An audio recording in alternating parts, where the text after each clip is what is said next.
किराएदार बेटा। उठ जा नालायक, सुबह के 8 बजने को है। तुझे एग्जाम नहीं देना क्या? थोड़ी देर और सोने दीजिए ना पापा। तू उठता या फिर मैं तेरे ऊपर पानी फेंकूं? रोज गधों की तरह सोता रहता है, पेपर की कोई टेंशन ही नहीं है। और एक हमारा समय था जब हम पेपर में फेल होने के डर से रात भर पढ़ा करते थे, सो ही नहीं पाते थे। तो क्या अब आप उसका बदला मुझसे लेंगे? मैं 15 मिनट बाद उठ जाऊंगा, आप प्लीज जाइए, मुझे डिस्टर्ब मत कीजिए। इतना कहकर रौनक रजाई ढककर फिर से सो जाता है। तू ऐसा नहीं मानेगा, रुक मैं अभी पानी लेकर आता हूँ। बस फिर क्या था, इतना कहकर वो भागते हुए बाथरूम में जाते हैं और पानी की एक बड़ी सी बाल्टी लाकर रौनक के ऊपर फेंक देते हैं। पानी पड़ते ही रौनक झट से उठ जाता है। ये आपने क्या किया पापा? अब तो उठेगा नहीं तो यही करना पड़ेगा ना। वैसे थैंक्स डैड, आपके कारण ना अब मुझे नहाने की भी जरूरत नहीं पड़ेगी। चलिए अब आप माँ से बोलकर मेरे कपड़े निकलवा दीजिए, तब तक मैं ब्रश कर लेता हूँ। वैसे कल ना आप एक काम और करना, नहलाने के साथ साथ मुझे ब्रश भी करवा देना। ये ब्रश करने में ना मुझे बहुत आलस आता है। रौनक की बातों से अरविंद का मुंह खुला का खुला रह जाता है। वो अपनी पत्नी कमला के पास जाता है और रौनक की हरकतों के बारे में बताता है, जिसे सुन उसकी पत्नी हंसने लगती है। तुम अपने बेटे को समझाने के बजाय हंस रही हो। रौनक बच्चा है, धीरे धीरे सुधर जाएगा, आप क्यों उसके पीछे पड़े रहते हो? अभी नहीं सुधरेगा तो कब सुधरेगा? 10वीं क्लास में है रौनक, वो अब कोई बच्चा नहीं रहा। अरविंद की इतना बोलते ही वहाँ रौनक भी आ जाता है। क्या डैड, मैंने आपको एक काम दिया था, वो भी नहीं हुआ आपसे। अरे क्या हुआ बेटा?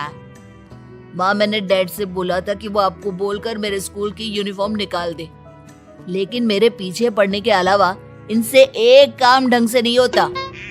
देख रही हो कमला, देख रही हो अपने लाडले को? अरे आप चुप रहिए जी। चलो बेटा, मैं तुम्हें कपड़े निकाल कर दे देती हूँ बस। ऐसे ही साल पर साल बीतते जाते हैं, लेकिन रौनक के रवैये में कोई बदलाव नहीं आता। वो पहले से भी ज्यादा आलसी और पूरी तरह अपने माता पिता पर निर्भर हो जाता है। 2 साल बाद पता नहीं कहाँ गायब रहता है पूरे दिन, अब तक तो आ जाना चाहिए था। अरे आप इतनी फिक्र क्यों कर रहे हैं उसकी? दोस्तों के साथ खेल रहा होगा, आ जाएगा अभी। ये कोई टाइम है खेलने का? 10 बजने वाले हैं, इतनी रात में कौन खेलता है? कमला कुछ कहती उससे पहले ही रौनक वहाँ आ जाता है। मम्मी जल्दी से खाना लगा दो, बहुत भूख लग रही है। तुम्हें तब तक खाना नहीं मिलेगा जब तक तुम बता नहीं देते कि इतनी रात गए कहाँ से आ रहे हो। ओह प्लीज डैड, अब आप एसी पे प्रद्युमन बनकर मेरे सर पर बंदूक लेकर मत बैठ जाना। अपनी फालतू की बकवास बंद कर और बता कहाँ से आ रहा है। माँ अब समझाइए ना डैड को। बता देना बेटा, इनको भी तसल्ली हो जाएगी।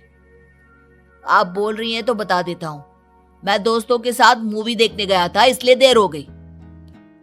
तो इन सब चीजों में मेरे पैसे उड़ाता है।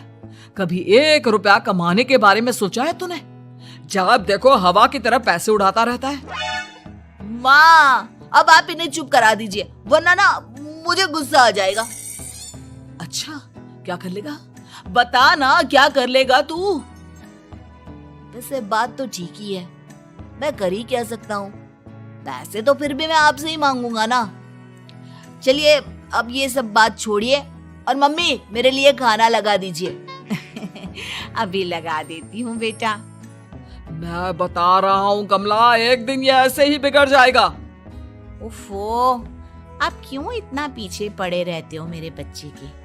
बात की बाद में देखेंगे, अभी आप शांति से उसे खाना खाने देंगे। अगले दिन डैडी मुझे 10,000 रुपए चाहिए। हाँ?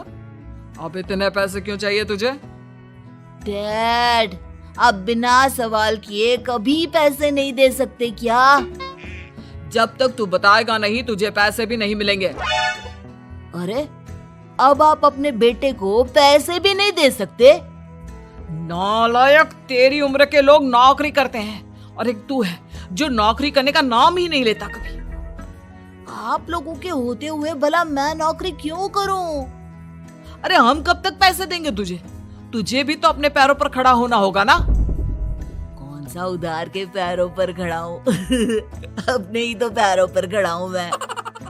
इसी तरह रौनक दिन प्रतिदिन लापरवाह होता जाता है।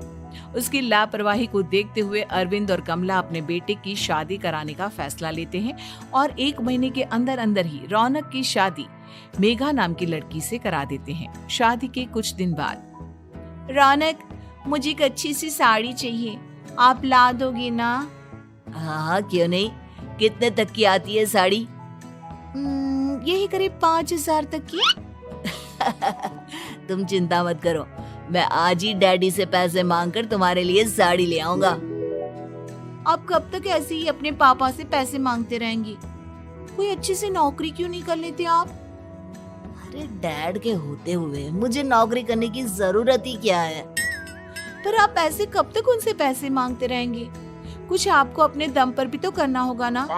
अब तुम भी बाकी लोगों की तरह मुझे ज्ञान देना शुरू मत कर देना। साड़ी चाहिए ना तुम्हें, मिल जाएगी बस। इतना कहकर रौनक अपने पिता से पैसे मांगने चला जाता है। डैडी, मुझे 5,000 रुपया चाहिए। अब 5,000 क्यों चाहिए तुझे? वो मेघा को साड़ी चाहिए थी। अरविंद आगे बिना कुछ कहे चुपचाप उसे पैसे निकाल कर दे देता है। कुछ दिन बाद, तुम्हें नहीं लगता कमला, रौनक हम पर पहले से भी ज्यादा डिपेंड हो गया है? मुझे तो अब उसके भविष्य की चिंता होने लगी है। कल को हमें कुछ हो गया तो वो क्या करेगा? काश तुमने पहले ये सोच लिया होता तो आज हमारा बेटा इतना लापरवाह नहीं होता। तब मुझे कहाँ पता था कि मेरा लाड प्यार उसे इतना बिगाड़ देगा कि वो इस हद तक लापरवाह बन जाएगा। कोई बात नहीं, अभी भी देर नहीं हुई। मुझे पता है उसे कैसे सुधारा जा सकता है। कैसे? अरविंद कुछ कहता उससे पहले रौनक वहां आ जाता है और पैसों के लिए हाथ फैलाने लगता है। डैड, मैं और मेघा बाहर घूमने जाना चाहते हैं। अरे वाह, ये आज सूरज कहाँ से निकला है? Dad please. अच्छा चलो अब मुद्दे की बात करो। मुझे अब 25,000 चाहिए। अब तुम्हें 1 रुपया भी नहीं मिलने वाला। अगर तुम्हें पैसों की इतनी ही जरूरत है तो कोई ढंग की नौकरी कर लो। मम्मी, आप कुछ कहिए ना डैड को। बेटा, वो गलत क्या बोल रहे हैं? ये सब हम तेरे भले के लिए ही तो कर रहे हैं।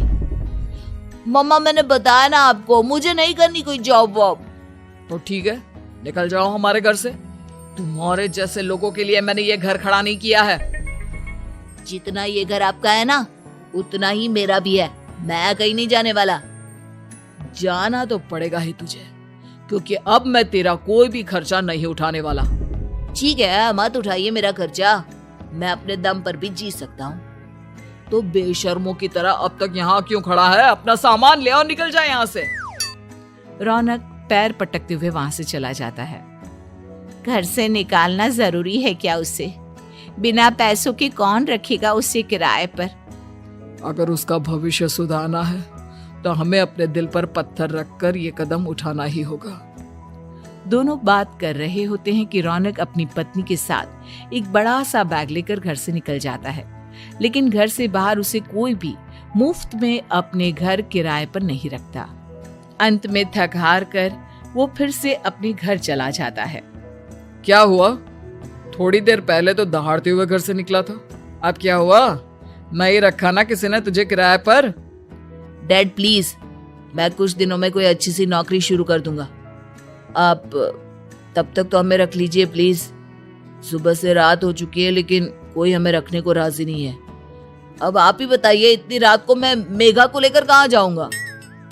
ठीक है, बहू की वजह से मैं तुझे घर पर रख रहा हूँ, लेकिन तू इस घर में एक बेटे की नहीं बल्कि एक किराएदार की हैसियत से रहेगा। 3 महीने हैं तेरे पास।